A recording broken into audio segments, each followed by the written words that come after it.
This Could Get Dicey is a Dungeons & Dragons podcast, so things can sometimes get a little, well, you know. Content warnings can be found in the episode description.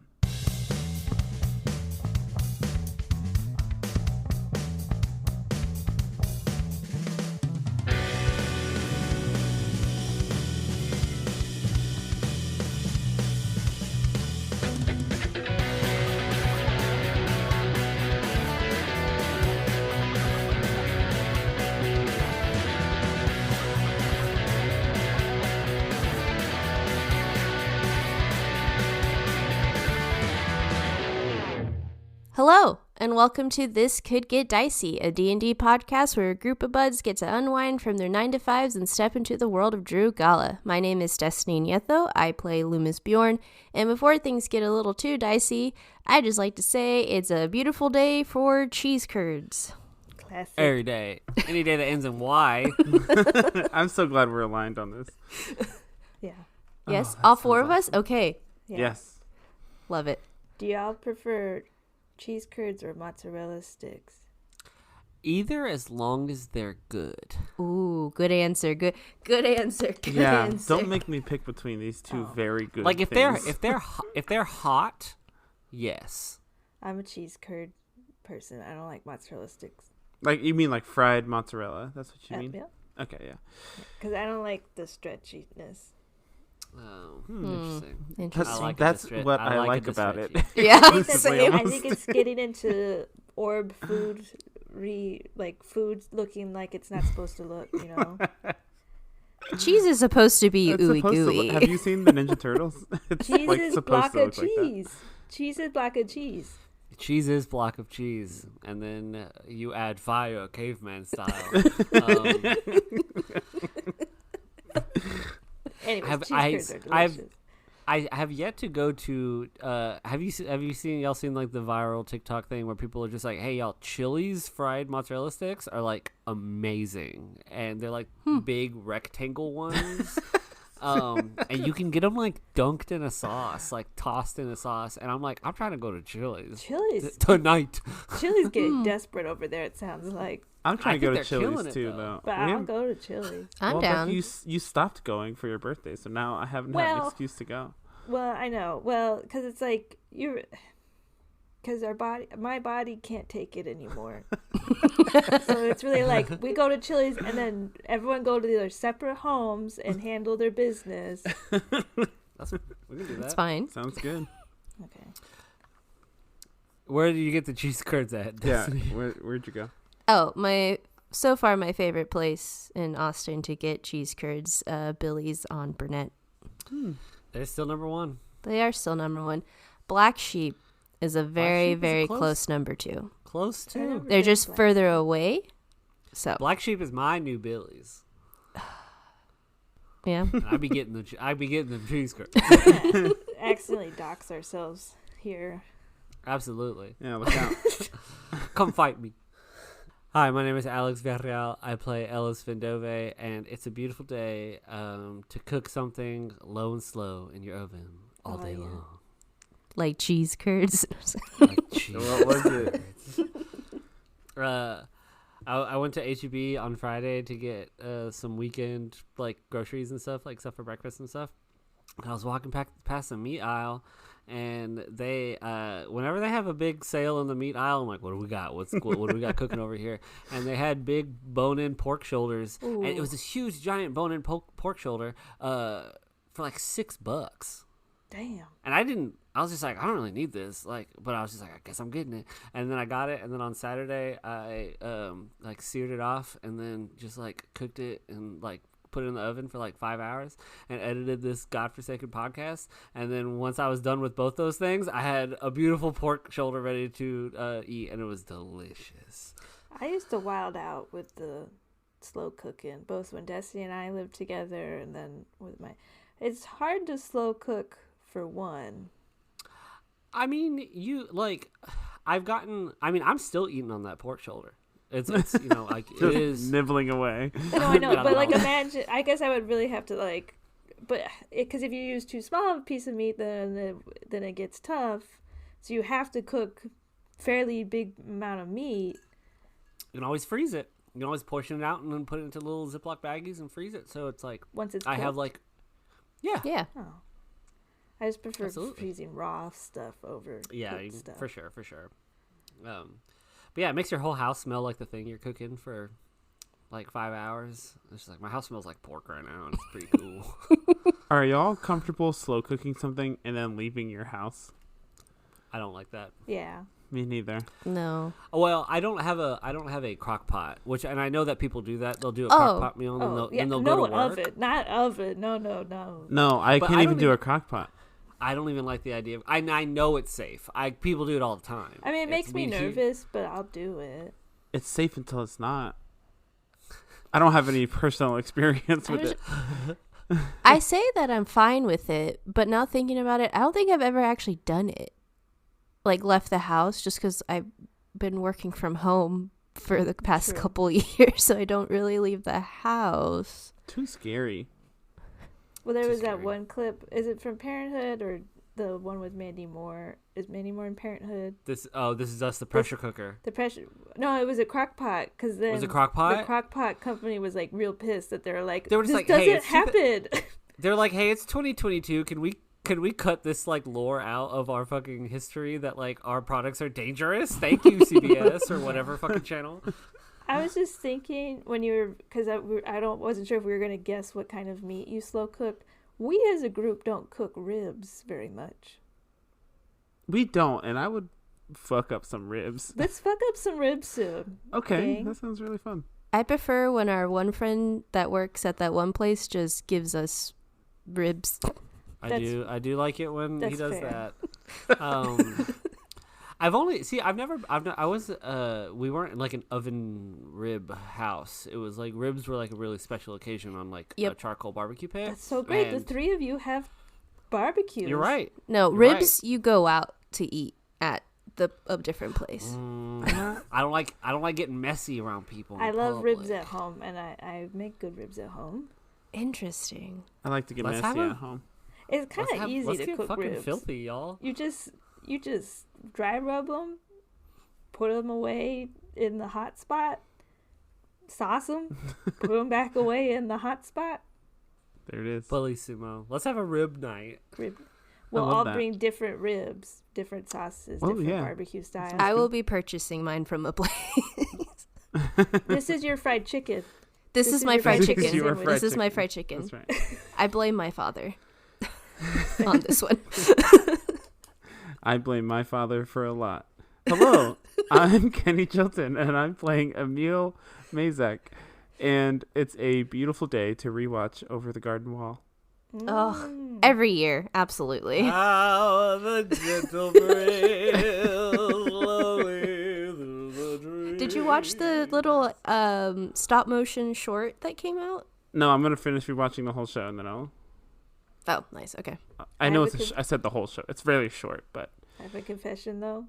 I've never finished all of Over the Garden Wall because every year I'm like, I'm gonna watch Over the Garden Wall, and I get about halfway through, and then I'm like, it's sleepy time. you've experienced the joy. I've finished it before, but then every time ever since we're like, let's rewatch it. And I've seen the first fucking 3 episodes of Over the Garden Wall so many fucking times, and I'm like, can we start from episode 4 or 5, please? I should do it, but then you forget what happened in 1, 2, and 3. Well, you get to skip the creepy pumpkin episode. I was gonna say that's one of my favorite episodes. I love hate the that pumpkin shit. episode. That- Oh, it was pumpkin so good. episode's- I want to make that pumpkin like in my front yard for Halloween. I'd whoop y'all. It's a good costume idea for like next year. I'm thinking Yes. about going as Wirt to Renfest this year. Ooh, Oh. that's a good one. You have That'd be 4 fun. days to figure that out. Yeah, I'm going this weekend. So, but it's easy. It's just like the dunce cap and a blue poncho, and I'm set. Yeah. It's a cute show, man. It's Oh, a shame so that it's going to cute. get taken off of streaming services and we're never going to be able to watch it again. Physical media is It the is. I way. have Physical good media, news y'all. for you. I'm pretty sure either the creator or somebody put it all up on the drive, and I have the drive Great. files. Awesome. Love it. Can you buy it? I'm not sure. I just buy it. We should go back to illegal downloading, though. Yeah. Fucking Absolutely. about to start torrenting again. Yeah. Pull out the very old computer that can have all the viruses in the world on it. I just used my dad's computer. Yeah. Sorry, Dad. It's payback. Payback. A lot of dad stuff this intro. Uh-oh. Hello, my name is Becky Schmader. I'm the game master for This Could Get Dicey, and it's a beautiful day to volunteer. Dude, nice. I volunteer. Dude, nice. Episode 70. Nice. Nice. Where'd you volunteer, Becky? I went to the Central Texas Food Bank and volunteered in the garden there, which is much bigger than just a garden. It's kind of a farm, and I mean farms. There's no like animals, but it's big. It's very large. And I helped take out some weeds from around some cabbages and broccoli, and then I helped fold up this giant tarp that was really big, and then I got to help harvest some Thai basil, and it was aspirational to see so much Thai basil. I harvested my thing, and I had like a big old crate full of Thai basil ready to be sent to the community pantry. I love their gardens so much, and I love how random the jobs are. I've been like 4 or 5 times now, and it'll be like, okay, today we got this big ass shipment of pears that we don't know what to do with. You're gonna cut it up into this random assortment, and we're gonna make fruit salad. All the with jobs at the food bank are just like, today there's a bunch of meat, and you have to figure out if the meat is good or not, or like the canned food. Destiny, have you ever? I know we did this a lot in college. So I don't know if you ever came along with us. I did it one year, and we were like a few minutes late, and we got in so much trouble for it.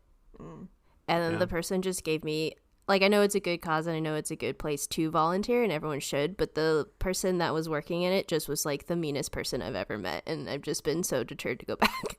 That's fair. The farm people were all really nice. They were like, you guys are here to volunteer, but like take a break when you need to, you know, like we're obviously like doing physical stuff, so like I'll give you a task, but like I don't know, get to it when you can. I was like, what? Just happy you're here. Yeah. So they were much nicer than the inside people, because yes, the people in the warehouse inside it's like, it's not unionized in there. It's like an assembly. It's like fucking crazy. They have quotas to meet.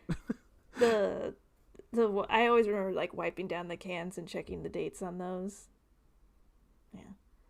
But I feel really good about my weeding ability. I feel like I tackled like a good half of a big row of stuff.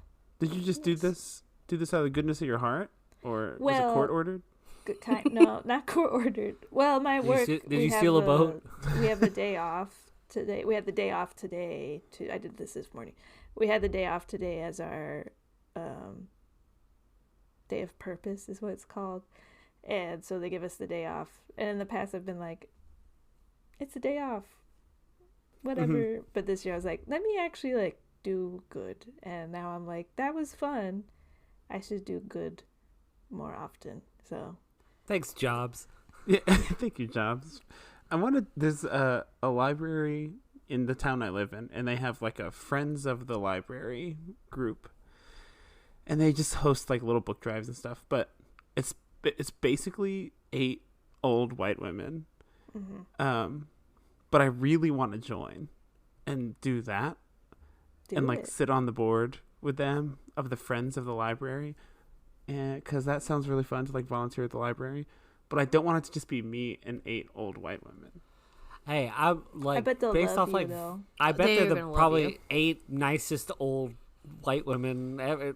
Old white ladies that work at the library.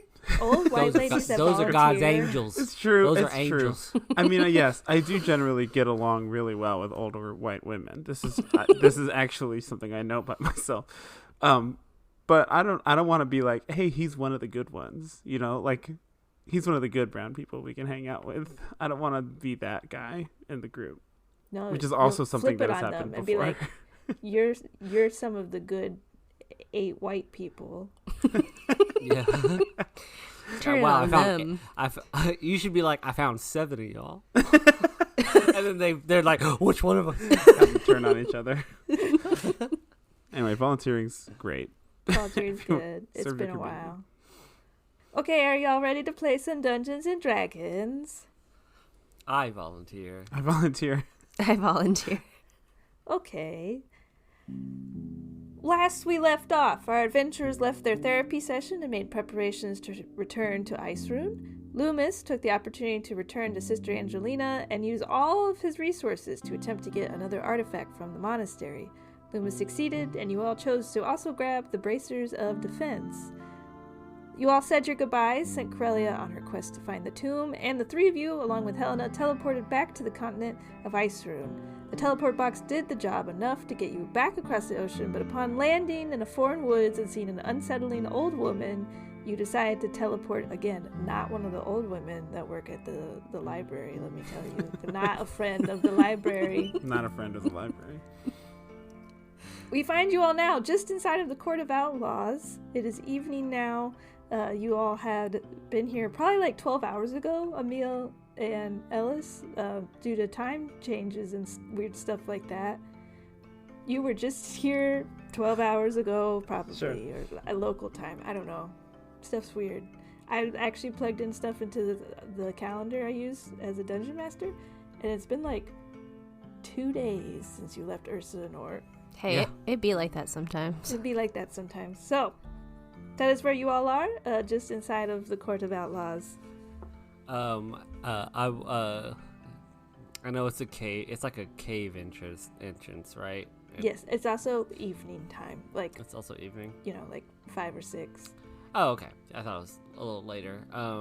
I walk in and kind of throw my hands in the air. I'm like, Squirrel's Foolies is back. Inner Circle back in the building. I need 3 beers. Not 4. Loomis doesn't want one. Round them up. Okay. Some guy at the keg is like, oh, sure. Like, no one's really here. And he's like, you can't just, like, get it yourself?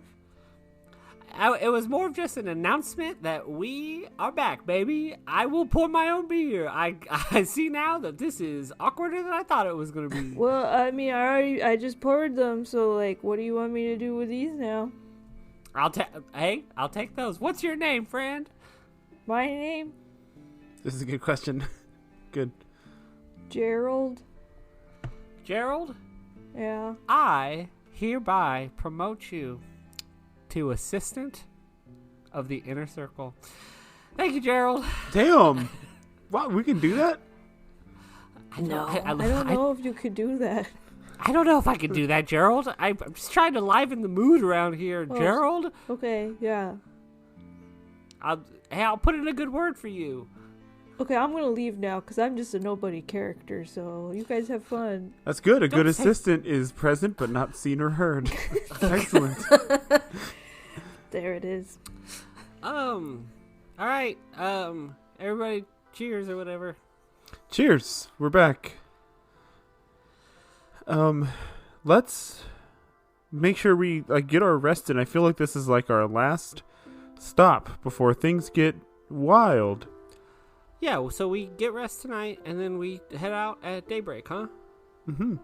And did we want to sleep here or at the Squirrel's Folly? I mean, we're right outside of Mistfall, so Why do we want to sleep at is there a specific reason we want to go to Squirrel's Folly? it's just more comfy. And the last time we tried to stay there, we didn't get to experience the real, sleeping and resting and drinking the brown ale and eating Lauren's food. It might be a good rally point for us, I'm thinking. Well, Loomis, do you need to sleep in the woods tonight? Not necessarily. Would it help if you did? Not necessarily. Okay. I just gotta go talk to Big Boss Lady real quick. But yeah, I'm down. I'm fucking down to go to Squirrel's Folly. Would it be, I don't know, suspicious? They knew we were there the first time. Do you think they're still, I don't know, eyes watching that area? If they are watching, they were watching us. They're dead now. So, I'd like to see anybody else fucking try. Fair. I think we took care of the problem. I'm also feeling, I would love for someone to try and mess with us now. Yeah. Cool. Yeah, Helena, is that fine with you? Oh, yes, wherever you would like to sleep. I was going to make a joke that we should sleep out in the woods, but separated. But, you know, you all That's funny. already, I like that joke. you already Yeah. sort of touched upon it, you know. Yeah. Hey, that's funny, though. You're getting better at humor after 1,000 years away from civilization. Thank you. All right, I'm gonna go talk to Elizabeth real quick, and I leave to go quietly knock on Elizabeth's office door. Yeah, you walk down the hall to her office, and the door is open. So you kind of knock on the door frame, and she looks up from her papers, and, you know, she was, like, writing notes and stuff like that. She looks up. Oh, Ellis, you all are back. I assume that means Loomis is with you, hopefully? Hell yeah, we're all back together. Yeah, we went to Loomis's like monk temple, which was really cool. Saw like Loomis's like whole setup there, but yeah, we teleported. We kind of landed a little bit. We landed a little bit more west than we originally planned for, west of the lake. There might be a hag that wants us dead, but we didn't do anything. It was just like we landed like right there, but then we teleported here. Sure, yeah, the hallowed... I assume you were maybe down in, like, the Hallowdark Forest down there? Oh, yeah, the aptly named forest. Yeah, things can get a little weird down there. So be careful if you ever go over there again. There's probably multiple hags, quite honestly. I wonder if do you think they fight over territory and stuff? Like a little gang war? You know, I'm not sure. I'm not sure if maybe they're territorial, like... Are they like lions, like they were a gang, and then, you know, if you were trying to think if they're all women, how this would work, but like, you know, when like a new alpha comes in, and one alpha has to leave, and then that alpha creates like a new coven, right? That sounds. If you replace that with hags, that sounds very scary. For sure. But yeah, we're all back together. We're planning to head to Theron Hill to. Meet up with the court there / probably deal with the Granic Valum situation. Oh my god, no, when we were on our little journey, we Emil and I were walking to Loomis's monastery, and this wolf came out of nowhere, and we were like, what's up with this wolf? But the wolf turned out to be a crystal dragon and named Corellia, and was super nice, flew us straight there, and is currently going to be on the hunt for... Man, I'm really bad at names. What's her name? Denthalia? Denthalia. Is currently on the hunt for Denthalia's coffin. Trying to like round up a bunch of the dragons on that continent to track down that coffin to hopefully take it out. So if we ever encounter Denthalia here... Bada bing, bada boom. Well, that seems like it was sort of a very productive travel to Igea then. Absolutely. It's a wonderful place. And then last but not least, I hold up Loomis's locket, and it's like, brought it back, just like I said, hoping to trade it out for the ring. Yes, absolutely. I will go and do that for you real quick. She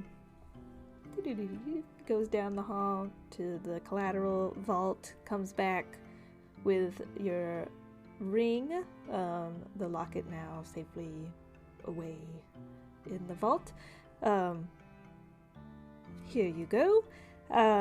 Is there anything you need from me or the court before you all head out? I know Aelthal is all, she's informed, that's your informant, in Theron Hill, ready to meet with you all. Most likely you'll be able to meet up with her at the Sweltering Swan there, the tavern on the lakeshore. And she'll kind of have way more information than I will. But if you need anything, let me know. Yeah, for sure. We were, so we're not going to crash here tonight. We're going to crash back at the Squirrel's Folly. Just to kind of have like one last kind of meal, drink, and hurrah before we head out. If you're not busy, you want to come like hang out with us? Sure. Yeah, I'll wrap up some things here and maybe head over there. For sure. in a little bit. Absolutely. Yeah. It'll just be the four of us. Yeah. See you there, hopefully. I do finger guns as I walk out the door. no. I'm like, this Group date, nice and safe. Love it. Low stakes. And I say as I'm backing out, and I go, I'm like, this isn't the date, by the way. I haven't saved the world yet, but this is just probably chicken tenders and cheese curds. The hallway. While Ellis is away, I'd like to sit at a table with Helena and Loomis if he wants to be there as well. Yeah, Loomis, are you with us? Or are you doing something else? Loomis, are you there? Loomis, are you there? Loomis will be around, not necessarily eavesdropping, but not really like part of the conversation. He's just kind of like standing against the wall, very cool like, and just kind of scanning the room. So, Helena, something interesting happened in the woods, a couple days ago, which is that you brought me back to life. How did you do that? I was like gone, wasn't I? Yes, you were gone, Emil. I had a diamond at the ready. I know there's spells that can bring people back from the dead, and I have been blessed with such an ability to do that. Does it always work? Well, in all fairness, I haven't used it in a long time. As I've been wandering around the woods, as you know, I guess it doesn't always work. No. So why, do you have any feeling of why it would or would not work? Because I'm wondering why Siloria would have allowed me to come back. If that's her decision? Well, she might have something else for you in mind. It doesn't always work. It is costly. Both physically a toll on the spellcaster as well as using resources. A diamond like that is hard to come by sometimes. But it usually doesn't fall on Siloria to make a decision of life and death of a person, but certainly if she has a vision for you, it is possible that she could have had some sort of influence. Okay, well, if I haven't given a single fuck about a god my entire life, hypothetically, and now here she is having some kind of influence in my life. I mean, would I even be on her radar? Is what I'm like. How would she even know about me? Well, if you remember, Emil, she did send me a sign to go help the three of you in the woods. So you were on her radar of some sort. Why we don't know, right? But you were on her radar before that moment of your death.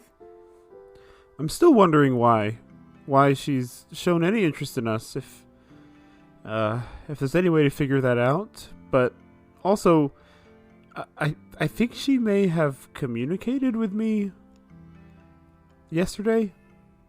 I sat down and I kind of talked to her, I guess, and I felt something when I connected with the floor.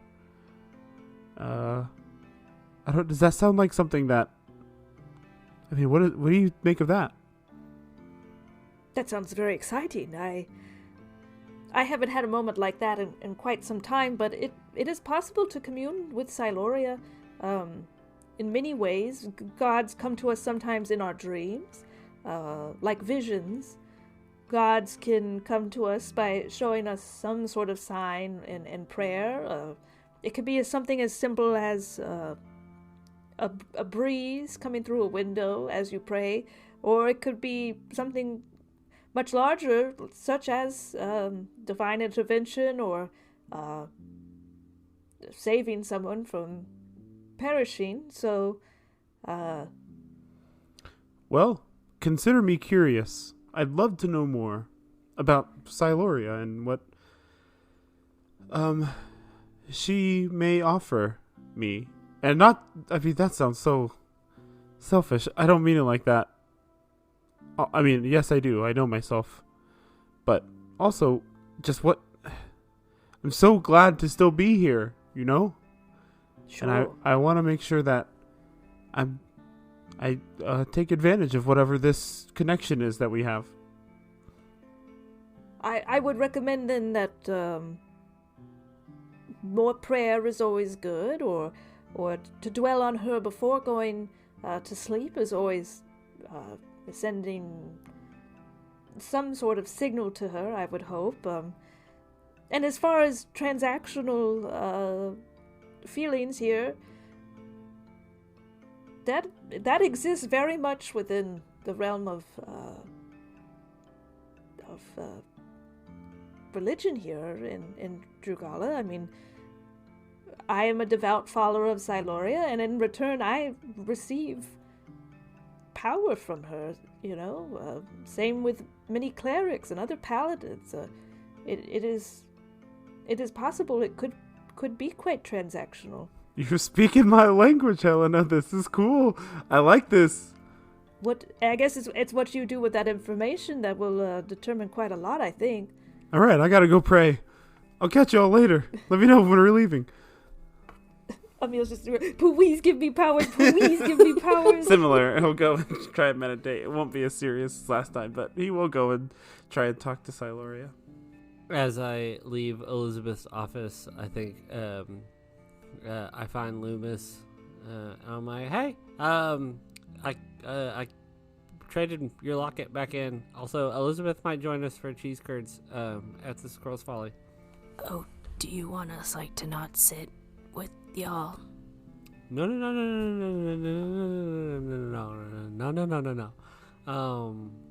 It is more of just like a. It's man, it feels so awkward to actually say it out loud. It's more of like a group setting thing, you know, like we're all just hanging out. Because remember, I said that I want to take her on a date after we saved the world. So this isn't. I even did finger guns, and I said this isn't a date. Oh, So my Riz is at an all-time high.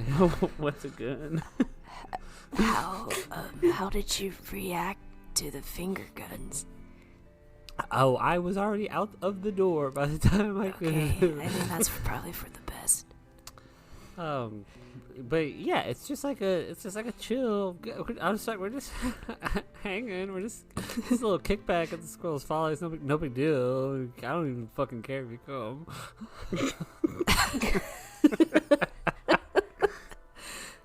Okay. I think Emil went to go do something. I don't really know. What's he doing? Helena, what's Emil doing? Emil is trying to understand better what's going on between him and Siloria. Now? Why not? No time but the present.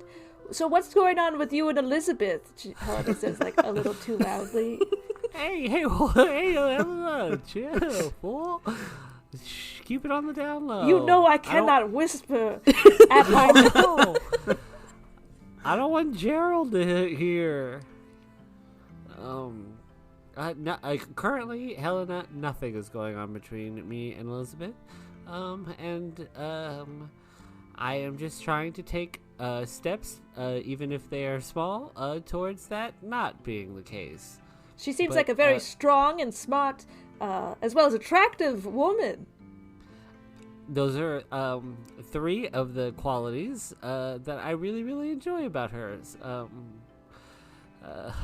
Man, you are just hollering. So, like, bro code off the table? Yeah, bro code off the table. Cool. Just checking.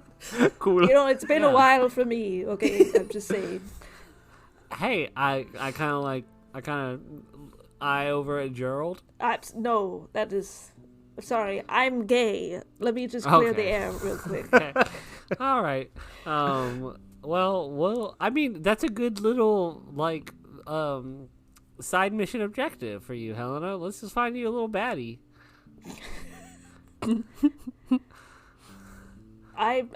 would not want to sleep with someone who is bad.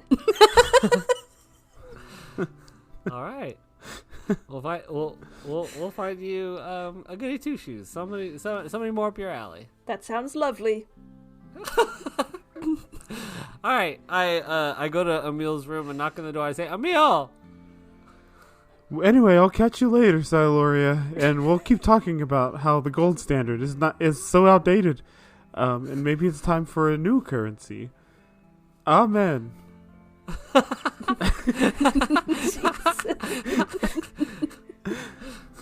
All right, let's go. Let's hit the road. Let's go to the fucking Squirrel's Folly. I want melted cheese.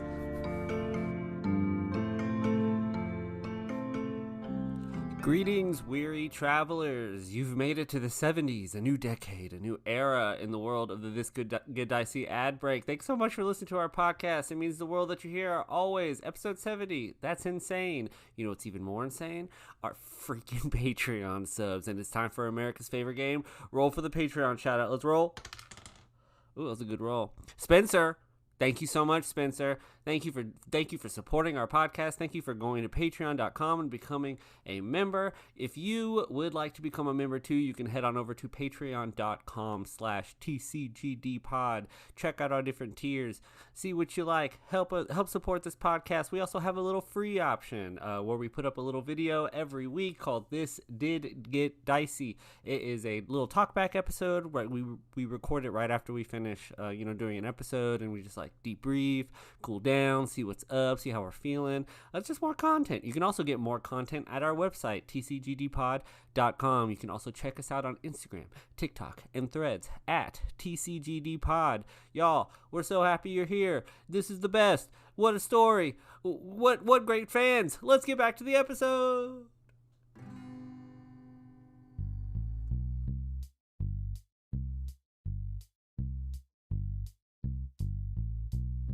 You all trek on over to Mistfall and to the Squirrel's Folly. It takes about an hour, and you get there, and once again, the robots are there to greet you. Yes. Usher being the one at the door. Hello, Squirrels, Foolies. Welcome back to the Squirrel's Folly. Ha ha. Usher. What's up, Usher? Hello. I will guide you to your table. Anything? Yes? Hey, y'all got melted cheese on the menu tonight? We love melted cheese here. How's this?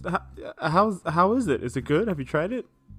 I don't have taste buds, nor stomach, nor saliva to digest anything that goes in my mouth. Actually, I don't think I have a mouth in thinking too much about my existence right now. You don't. You're right. You did it again, Emil. You made him have an existential crisis about cheese. Is it delicious? Am I missing out on all of the fruits of the world? It's not that. No, it's fine. Okay. It's just like rotted milk. Ew. Yeah, Loomis doesn't eat anything. You're in good company. Perhaps Loomis and I are more alike than I have ever thought before. I think you are onto something. Your affect is So similar. Loomis, in killing one of us, you killed someone much like you. Why did you do that? They didn't serve me a purpose.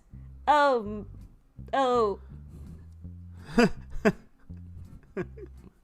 Well, is this booth okay right here? This is good booth. Goodbye. I will talk to the chefs about melted cheese. And chicken tenders. I promised Elizabeth chicken tenders.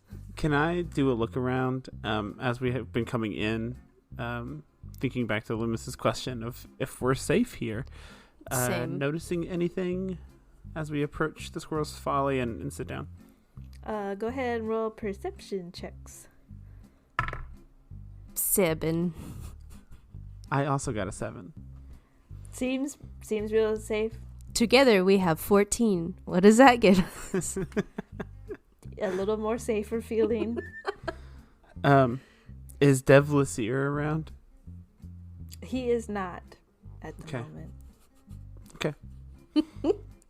No one to bully tonight. I'll wait. I was gonna be like, fuck off and don't ever come near Elizabeth ever again. What about Alarin? Yes, Alarin is here. She kind of comes by. Oh, hi, welcome back. I guess it's only been like a day.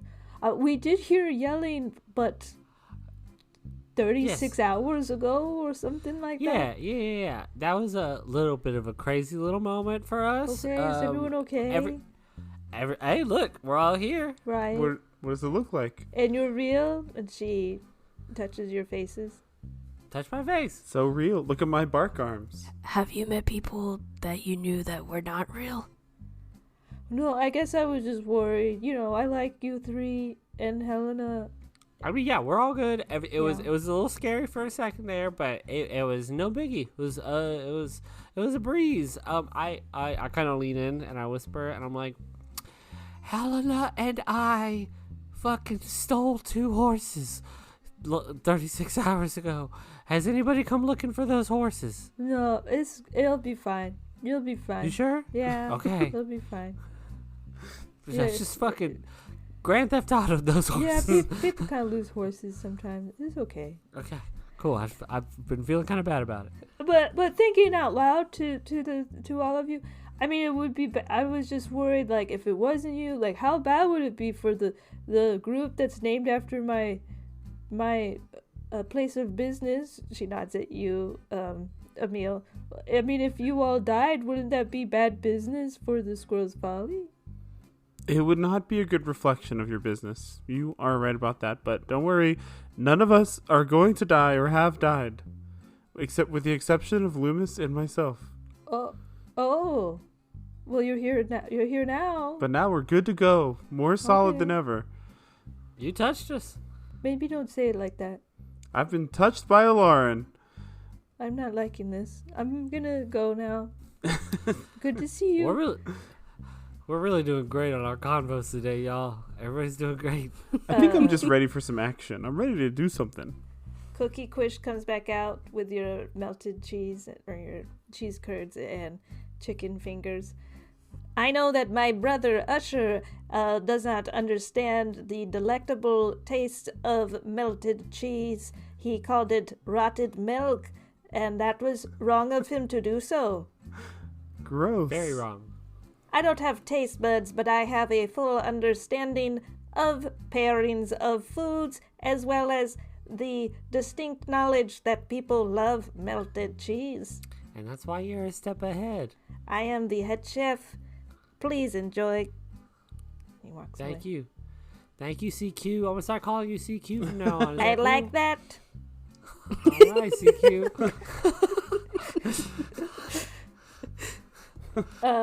You all kind of are munching and crunching. Eventually, Elizabeth comes and joins you all also at the table.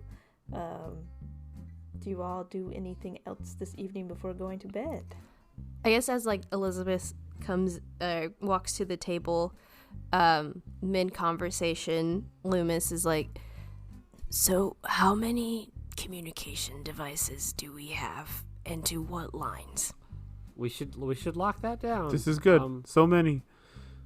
So we have 3 sending stones for each other.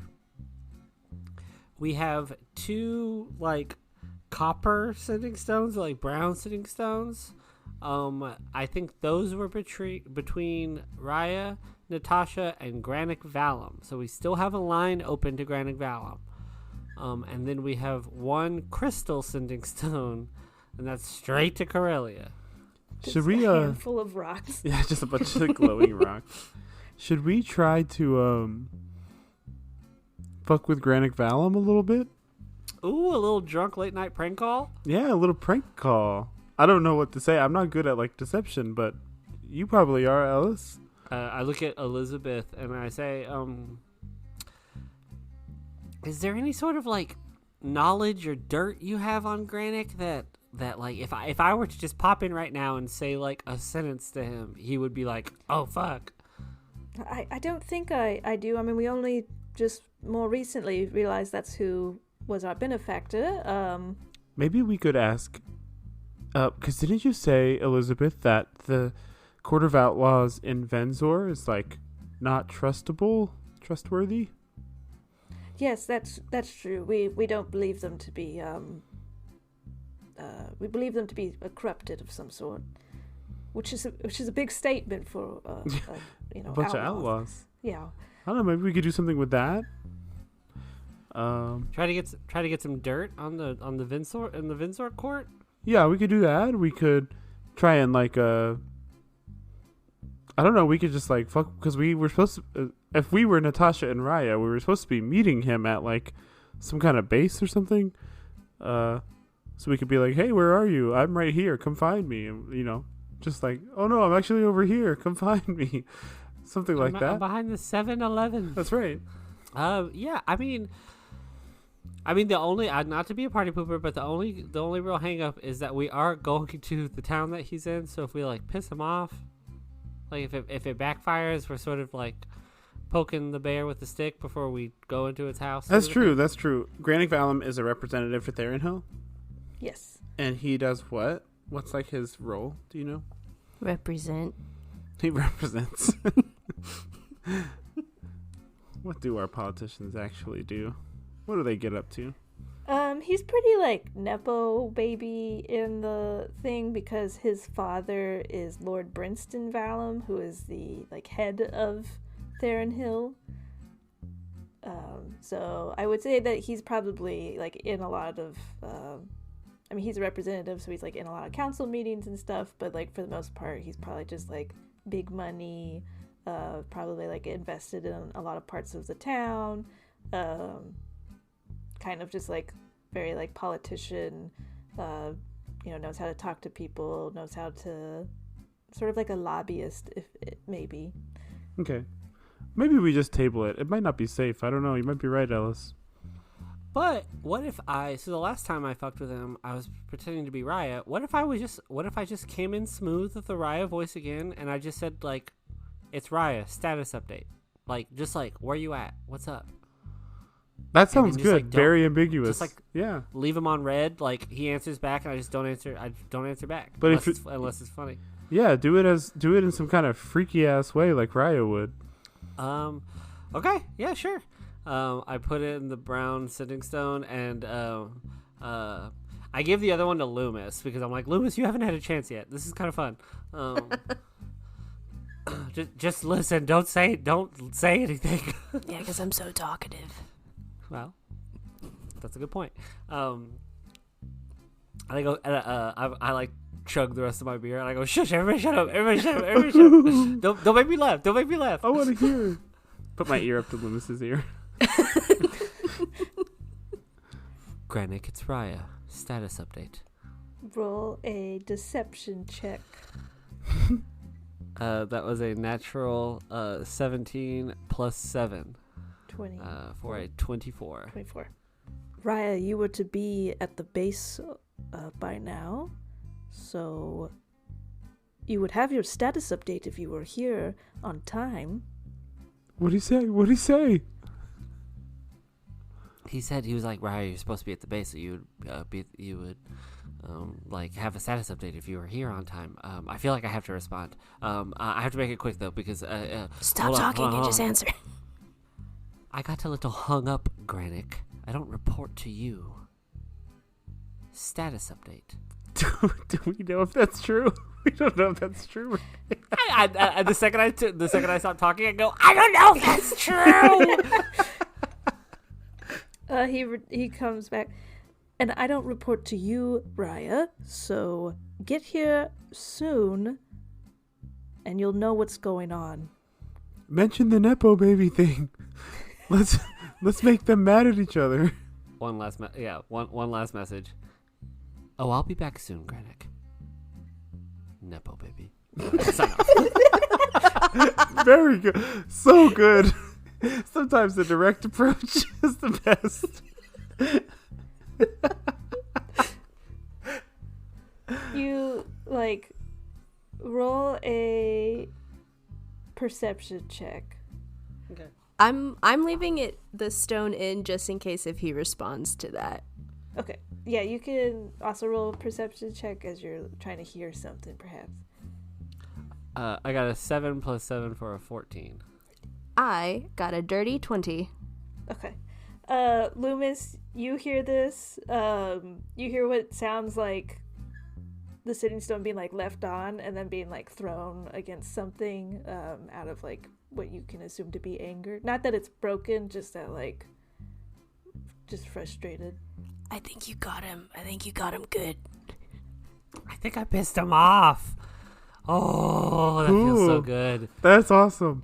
And there's nothing else that like is heard. It just heard the like frustration from like maybe a bump on the wall or something like that. Yes, that's all. I mean, yeah, if we can like sew any cracks in whatever foundation that they have, like kind of destroy them from the inside out, I mean, that's just helpful. I mean, if anything, that just puts them on like paranoid alert, which is like, you know, could be bad for us, but also like, you know, could be good. Are you all worried that I mean, if Raya's supposed to be there, that in a given few amount of days, he's going to realize she's not coming? Yeah, no, for sure. Eventually, Granick is going to, like, figure out that Raya's not coming back. Sure. I think in this small window of time, which, and I look at Elizabeth, I'm like, we have not abused the power that we have now, but at least in this window, like, you know, any sort of information that we can figure out or, you know, stir up could be helpful. I mean, we're gonna have to kick his ass eventually, so we might as well fuck with him a little bit on the way. And Very true. Who's to say that that Raya and Natasha won't show up, because Alice and I can both disguise ourselves to look like anyone we want. So Damn, true. That's a good ass point. Damn, that's smart. Hey, so, at least for the four of us, we're locked and loaded. We are teleporting to Theron Hill tomorrow, right? As close as we can get. I mean, we might not hit it exactly, as we discovered yesterday. It is a 2-week journey, and have any of you been to Theron Hill before? No. Nope, never been to fucking Theron Hill before. You know where we could go? We could teleport back to the lake and deal with it and run away from the hag. I am afraid that we're going to end up there, because it's the only place I know in the area. Elizabeth, do you have any... this is a stupid question, but I guess we had a thing from Theron Hill. I guess I could describe it as best as possible to you all. She'll spend the next, 30 minutes to an hour as you all are kind of just, eating snacks and drinking and just, describing the town to you all. She kind of just describes mostly it being, more of a warehouse town or city. It's sort of, centrally located, and so a lot of stuff kind of, goes in through Theron Hill. A lot of, raw goods, a lot of, lumber and, stuff from farms in the nearby area kind of go to Theron Hill and then go outward to towns either on the lake or down to Vinzor or out to Mistfall or Breinhorn. So it's very much like a trade of raw goods versus Vinzor is a trade of processed goods. So more warehouses, less stores. But yeah, she describes that all and what it looks like, and she's like, that's the best I can do. Hopefully that helps you all. All right, y'all. I mean, like Emil said, we should. I'd love to stay up and get trashed with y'all, but we should probably be on our A game for tomorrow. Great idea, Ellis. Such good leadership, right, Elizabeth? Isn't he so smart? Yeah, you all are all seeming coming up with some good ideas tonight. Maybe not Loomis. I mean, you're always very quiet, but yeah, you're doing a great job. Especially Ellis. Yeah, we're all doing. All right, let's go. You roll a perception check, Emil. A dirty 20. You see her give a knowing glance at you and a little smirk. Cute. Okay, I gotta go say my evening prayers. Good night, everyone. Would you like me to join you, Emil? Yeah, come on in. And the two of you pray. We're gonna do it in my cubby. Okay. I look at Loomis. I'm like, "Are you're staying here tonight? Everything's good?" Yeah, I'm not gonna go anywhere. I'm just gonna honestly probably be just in front of y'all's cubbies, keeping watch. Cool. Elizabeth, you good to get back to the court? Oh, yes, I'm plenty fine getting back there. For sure. All right, well, thanks for coming to hang out with us. Hopefully we will, we'll be checking in with you soon. How, I don't know, but we'll find out a way. I suppose we should invest in some sending stones for us too, but don't have any at the ready. I mean, at least Aethal, right, is our contact in there now? Aethal, yes. Aethal? Yeah, she'll probably be able to send messages quicker to us if anything comes up. And then we'll make sure that you're as informed as possible as we keep going. Sure. Be safe. Hope to see you all three together in one piece, and Helena too, when you all return. Hope to see you as well. Good night. And I don't do any finger guns, and I go to my cubby like a gentleman. Roll a performance check to see if you could keep your composure here. I'm gonna fart. Oh no, too many cheese curds. Too many cheese curds. You said performance? Yeah. Not great. 3 + 6 for a 9. You're like, good night, and try and say it like very suave, and then you turn around and immediately like run into like 3 tables and trip over chairs, and then eventually make it to the walkway that goes up to the cubbies. And I don't look back in fear. And I go into my cubby. Okay. Anything else before bedtime? No, Loomis, like I said, is just gonna be patrolling the halls of these cubbies, I guess.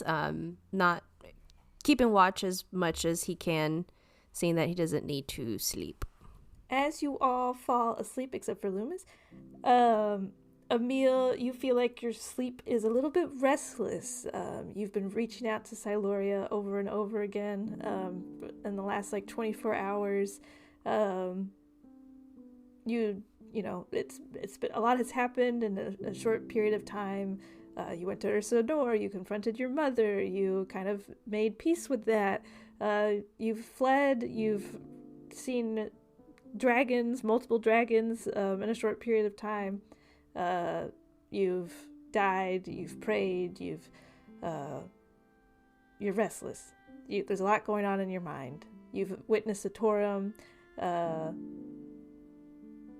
It's hard to sleep sometimes, and tonight you're having a little bit of difficulty doing so. And as you're falling kind of finally deeply into sleep, a dream comes to you, one so vivid and unlike anything you've ever felt before. You're walking in the woods, and you're on a path. The leaves are crushed into the dirt. The trees are ever so slightly arched over this path.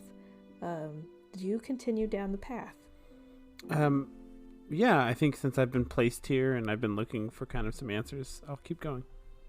You follow the path deeper into the woods, and the sun is sort of having difficulty peeking through at times. There's lots of undergrowth, and it's becoming thicker.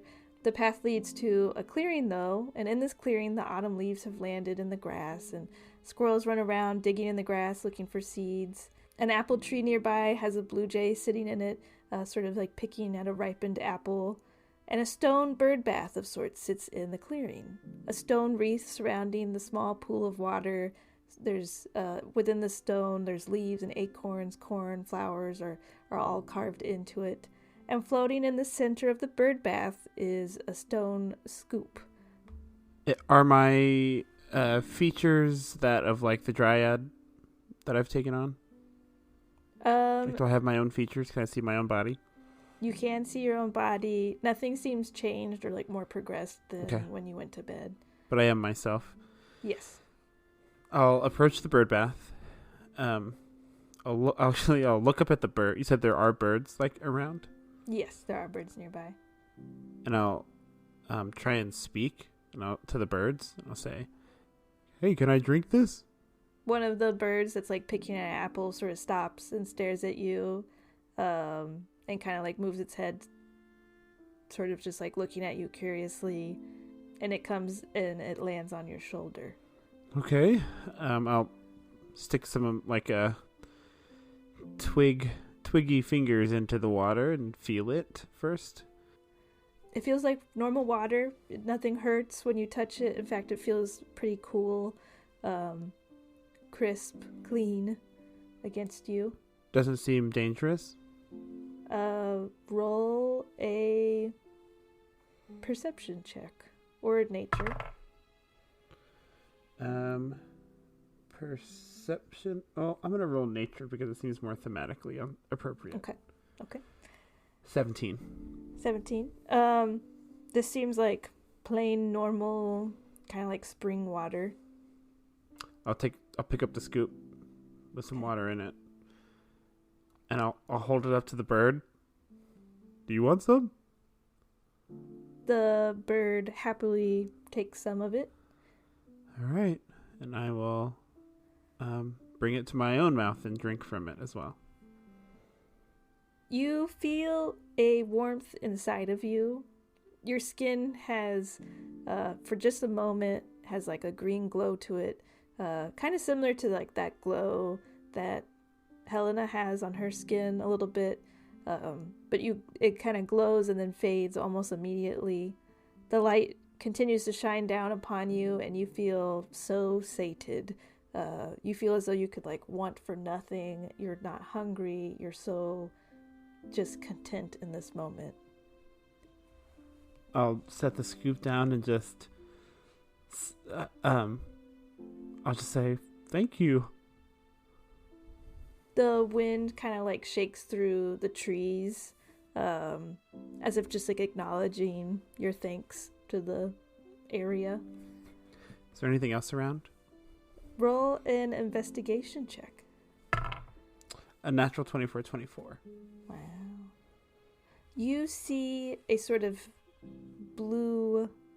Blue's not very common in nature, and you see sort of like, not a blue glow, but like a lot of, you're surrounded right now in like a lot of like warm fall colors, lots of oranges, yellows, and reds, and yet kind of sticking out through the dense forest, so not on the path necessarily, is like a patch of blue sort of undergrowth from what you can see. I will approach the blue, like it's all over, it's just in one spot. From what you can kind of see, it seems like it's a whole like area over there that's blue. Yeah, I'll walk over and try and kind of get down and look a little closer at what it is. Okay. As you kind of continue to walk through the deep forest over to that area, the air starts to get a little bit colder, and kind of as you're like breathing, even the air tastes different, like it's sweeter almost, and suddenly kind of like the focus and the light that was with you in that clearing sort of fades, and blue light sort of becomes more present as your attention and like focus is really on this area. The world around you seems more alive, even though you were just surrounded by so many creatures, but it's almost like something's in the air, and the plants seem to have like a little bit more life to them. But you also feel like you're being watched at the same time. Is the bird still with me? It is. Yes, the bird is still with you. Hey, this isn't like where you and I live, is it? Is this the Fae? What is this? I talk to the bird. The bird kind of looks at you again, kind of tilting its head, looking at you curiously, and then you see the bird sort of like fly around as if it's like still happy to be in this space despite it being different. And then you see it sort of like fly in a path towards something a little deeper in the forest. Yeah, I'll follow, and I'll hurry my pace because I don't want to miss out on whatever's happening. Okay.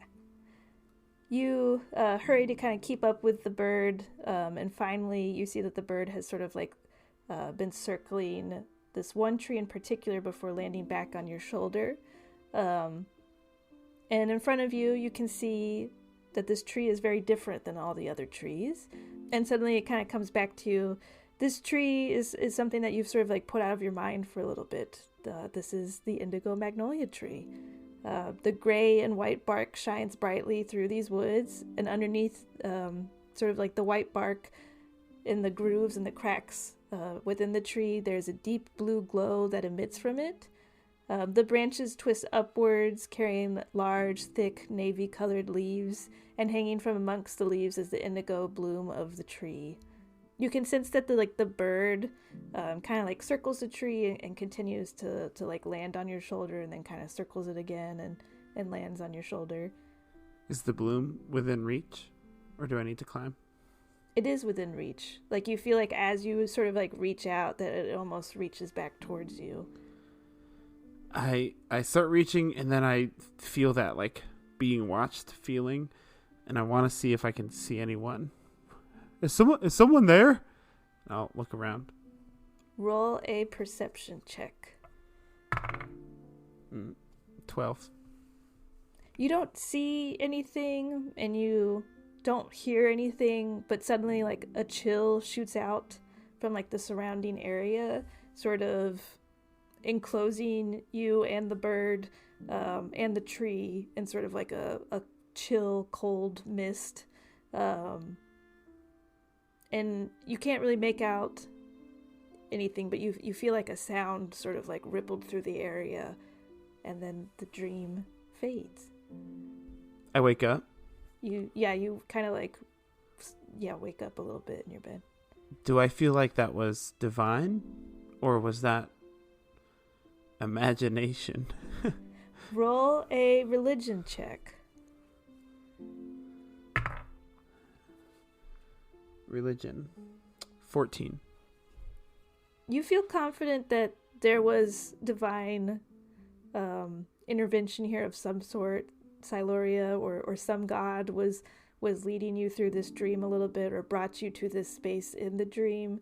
You feel a little unsure fully like what the indigo magnolia part was, though. It was so beautiful. Thank you. I'll just whisper to myself and say, and I hope you're not trying to tell me that I've missed my chance. I don't know what to think. And I will attempt to go back to sleep. Okay. You fall back asleep, and then the three of you all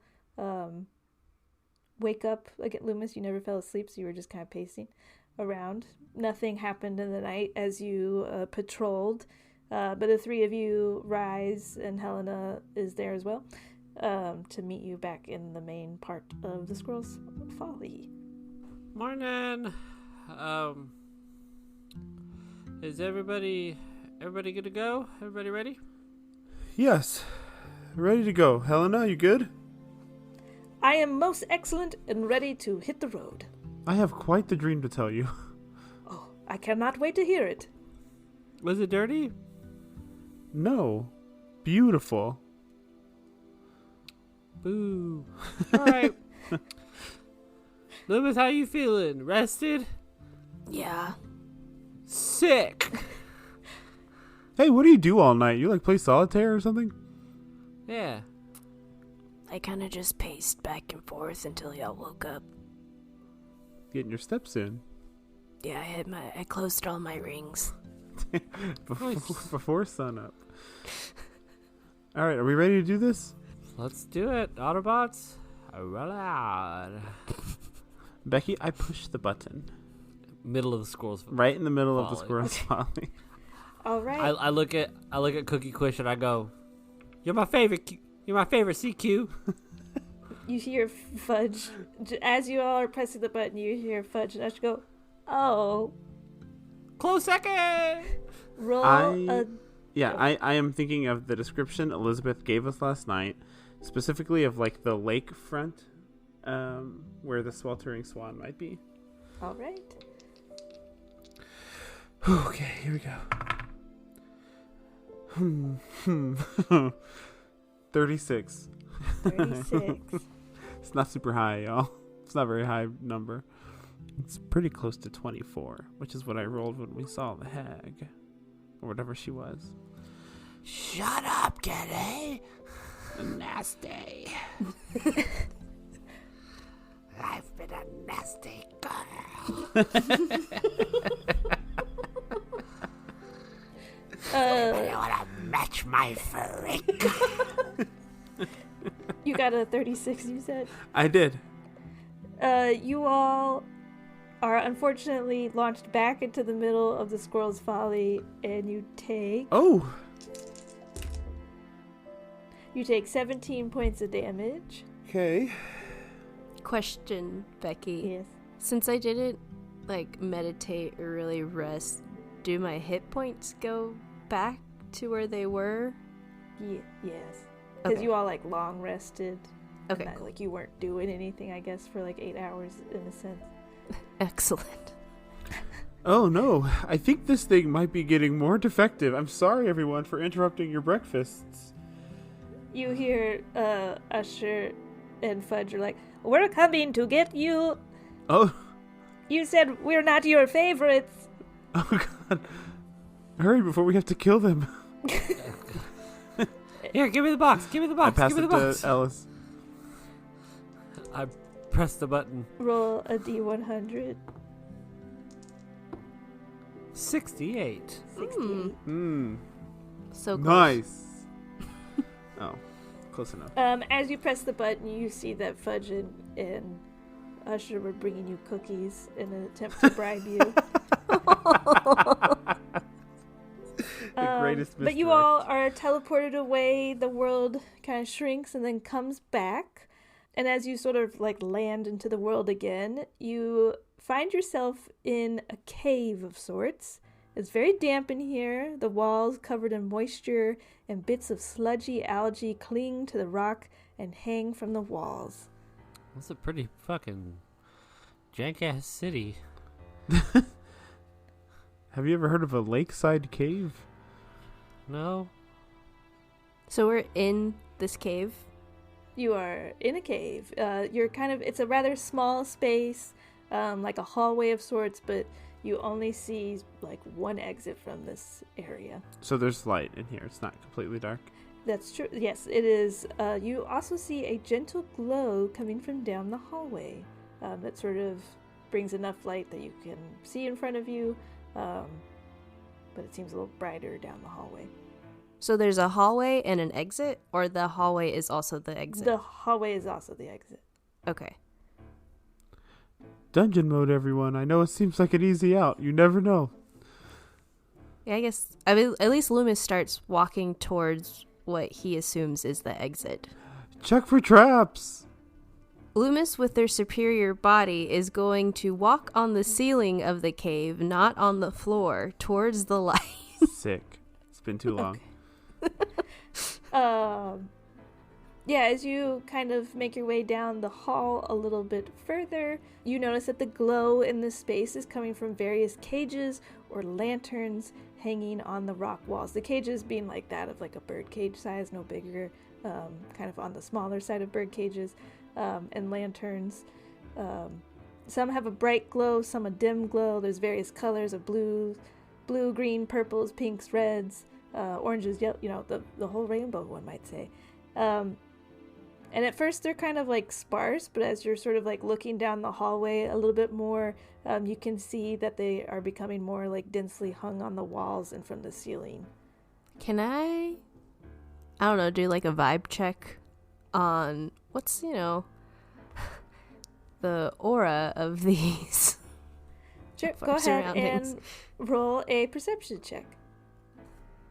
Kind of feeling like we should have got that ring. 14. You feel not great about your surroundings right now. Cool. These like lanterns are giving off like a very strange vibe, like they're alive, like something is alive about them. I'm not getting a good vibe from these right now. I think we need to proceed with caution. Extra caution. Sounds good. Everybody just confidently make your way to the exit. Okay. Try not to touch anything. Aye, Captain. And I will try to just make my way to the exit of this cave. Same. Okay. You all sort of kind of continue down this pathway, this hallway, until it starts to open up a little bit more, where these cages and lanterns have now become like quite dense on the walls and the ceiling. The space is dark except for the eerie glow from these various colors. Like there's no other light source beyond these lanterns and cages. And in the room, as you're kind of like peering into this more open space, you can make out all sorts of strange tools and devices you've never seen before. There's some tools that are just like idly moving, and some that are swaying back and forth, while others are sort of like slowly spinning.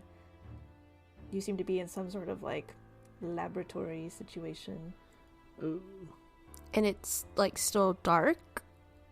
Or not it's well still lit? dark. It's like imagine if there was no, like if the only light in a room was like blue. Interesting. Hmm. Can I see anything with my superior dark vision? Roll a perception check. No. No. It was a 1 Oh, for a 3. looks blue. All right, y'all. I'm really not liking being in here now. Let's come on. Let's leave. Let's go to the exit. Yeah. Emil's gonna go ahead. I will draw with my magic paintbrush a +1 short bow. Okay. And I'm gonna give it to Helena. Just be like, hey, if anything pops out, just fucking pop it from afar, okay? If it looks dangerous. Maybe Helena should lead the way this time. Yeah. I mean, Helena and Loomis take point. Loomis, stay on the ceiling. I will do what I can. She grabs a short bow and heads kind of like underneath Loomis as the two of you make your way forward. I'm like following close behind. Yeah, like, I'm same. not like letting them. How are you? Are you all progressing? With normally, caution. steadily? With caution. With caution. Slowly. Go ahead and roll a group stealth check. Helena got an 18 somehow. Nice. I got a 5. I got a 22. I got a 17 plus 6. 23. 23. You all kind of continue your way through this room, and then you kind of come to the outside of another room. I say room very loosely. It's kind of just like big open spaces that are like connected to each other. But this next room has more lights than just these lanterns. Like there seems to be like overhead lights or like fires, torches, things like that. As there's now like brighter yellow glows emitting light. And go ahead, everyone, roll a perception check. 10. 15. 23. Emil, you can hear some voices coming from this area. Leonard, fetch me the magenta lantern from over there. The fresh traveler? No, the fairy from the other day. You hear the sounds then of shuffling and chains jingling, followed by the sound of air depressurizing, followed by clanging metal. Oh, that's very good. Leonard, my notebook, please. More shuffling. So you can make out that there are at least 2 people in this space. Did he refer to the lantern as a fairy? The fresh... What did he say? Yes, he said The fresh traveler? No, the fairy from the other day. Oh, shit. But I can't see these people. I can only hear them. Right. Yeah, there's like a bunch of like some like bookshelves and some kind of like stone columns that are built into the cavern that are blocking your view. I'll whisper, there are 2 people ahead at least. They've got some souls or some shit and some lanterns. I don't know what's going on. Proceed with caution. Do you think all the light that we've been seeing are souls? I don't even want to fucking think about that. Do we have to go through them to get to the exit? With your perception check, you see no other exit but like kind of going past where those voices are. Yeah, it's either walking past them or trying the teleportation box again. We don't even know where we are. We might be exactly where we need to be, so we might as well push forward. Right? Yeah, I guess. You just said it's like 2 of those. Is this like 2 dorks? Yeah, but I don't, they have like lanterns with people inside them. I don't fucking know. Y'all, there's 4 of us. Let's just like be like, hey, sorry, we teleported here. We're just moving through. Just let us leave, or we'll kill you. Yeah, let's do it. I like action. I mean, Loomis, you could say hidden, so it could be like, hey, it's the 3 of us, dorks. I was actually gonna say maybe there's 5 of us. And as he says that, he like pops the collar of his cloak, and then like to activate it, I guess. And then so there's just another Loomis appears next to y'all. The displacement cloak thing. Yeah. Oh, okay, yeah. Yes. Yeah, hell yeah. I love it. Are we marching in with confidence? This is the way, I think. All right. I like kind of step more into the light. I go, hey, what's up? Sorry to bug you. Leonard, who is here in our laboratory? And you see these 2 figures kind of make their way around some of the clutter to get a better look at the 2 of you. And you see that they're standing before you are 2 elven men. One is tall and bulkier with steam coming off of him and what looks like small tubes running all over his body. The other one is sort of stooped over a heavy cloak hanging over his body. You can't make out much beyond some like greasy hair and like a crooked nose sticking out. Oh, Leonard, I think we have some more travelers who have wandered into our den. Yeah, we wandered in. We're wandering out. So, nice to meet y'all. Have fun doing y'all freaky shit. Oh, no, Leonard, we must stop them.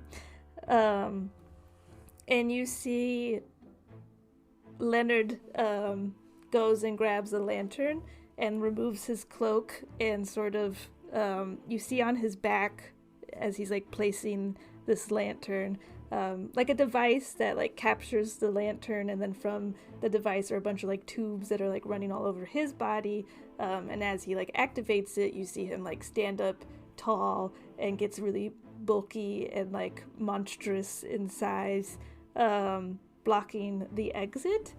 And that is where we'll start next time. It's the fucking Hoover vacuum of souls. I hate this. Fucking hate this. Fucking dorks. I You were think right. this could get dicey, though. Ay. Hey, Kate. Fucking Leonard. Leonard.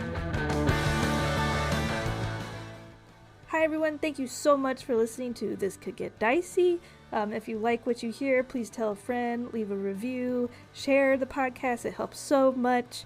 Be sure to check out our Patreon, TCGD Pod, where you can get a free episode for all subscribers to kind of hear our thoughts about the episode that you just heard. Be sure to follow us on social media, TCGD Pod, and listen to our next episode on Wednesday, December 11th.